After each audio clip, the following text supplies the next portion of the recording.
வணக்கம் நண்பர்களே, தெய்வ பக்தி யூடியூப் சேனலுக்கு உங்களை அன்போடு வரவேற்கிறேன். இந்த உலகத்துல பெரும்பான்மையான மக்கள் கடவுள் மீது நம்பிக்கை கொண்டவர்கள் தான். கடவுள் இல்லைன்னு சொல்றவங்க வெறும் 3% தான். நமது நாட்டுல கடவுள் மறுப்பாளர்கள்னு சில பேர் இருக்காங்க. அவங்களும் தங்களுக்கு பிடித்த தலைவர்களோட காலில் போய் விழுறது, வணங்குறது, எடைக்கு எடை பொருட்களை கொடுப்பது, சமாதியில போய் வணங்குவது என ஆத்திகர் ஒருத்தர் இறைவனுக்கு எப்படிலாம் செஞ்சு வணங்கி மகிழ்ச்சி அடைவாரோ அதெல்லாம் அவங்களும் செஞ்சு மகிழ்ச்சி அடைவாங்க. இதை நம்ம கண்கூட பார்க்கிறோம். ஒவ்வொருவருக்கும் இளமை காலத்துல துணிச்சலும் தைரியமும் எதையும் எதிர்கொள்ள முடியும்ன்ற நம்பிக்கையும் பெரிய அளவுல இருக்கும். கடவுள் நம்பிக்கை இருக்கிற சூழல வளர்ந்தவர்களுக்கு சரி இது வெற்றி கிடைத்தவுடன் என்னால எதையும் சாதிக்க முடியும்ன்ற நம்பிக்கை பெரிய அளவுல வந்துடும். சிலர் கடவுள் நம்பிக்கையே இல்லாத குடும்ப சூழல்ல பிறந்து வளர்றாங்க. அவங்களுக்கு கடவுள் நம்பிக்கை இருக்க வாய்ப்பு மிகவும் குறைவுதான். ஆனா அவங்க வளர வளர அனுபவமும் பக்குவமும் ஏற்பட நம்ம மீறி ஏதோ ஒரு சக்தி இந்த உலகத்தை வழிநடத்துது என்பதை உணர தொடங்க.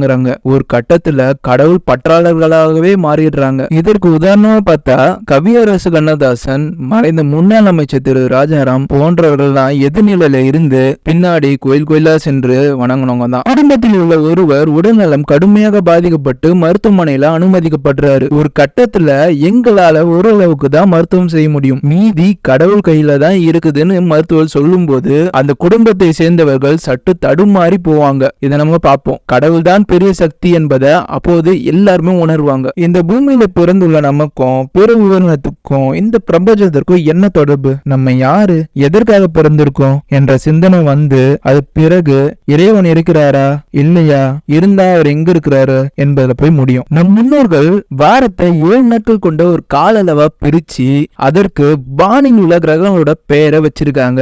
இதெல்லாம் நினைக்கும் போது மழை பெயர்க்குது. அவர்களோட ஆற்றலும் அறிவியலும் நம்மள ஆச்சரியப்படுத்துது. நம் முன்னோர் திருக்கணித பஞ்சாங்கத்துல கோள்களோட சஞ்சாரத்தை கணிச்சிருக்காங்க. வானில் அதே இடத்துல கோள்கள் சஞ்சாரம் செய்வதை இன்று நம் தொலைநோக்கி மூலம் காண்கிறோம். அறிவியலாளர்கள் அதை உறுதி செய்கிறார்கள். இப்போது இறைசக்தி பல அற்புதங்களை செஞ்சாலும் அதை நம்மளால முழுசா புரிஞ்சுக்க முடியல. தூணில இருந்தாலும் துரும்பில இருந்தாலும் தக்க நேரத்துல அது நமக்கு துணை நின்று துயரங்களை போக்கும். இந்த இறைசக்தி மூலம் நம்ம அனைவரும் எல்லா நன்மைகளும் கிடைக்க பிரார்த்தனை செய்வோம்.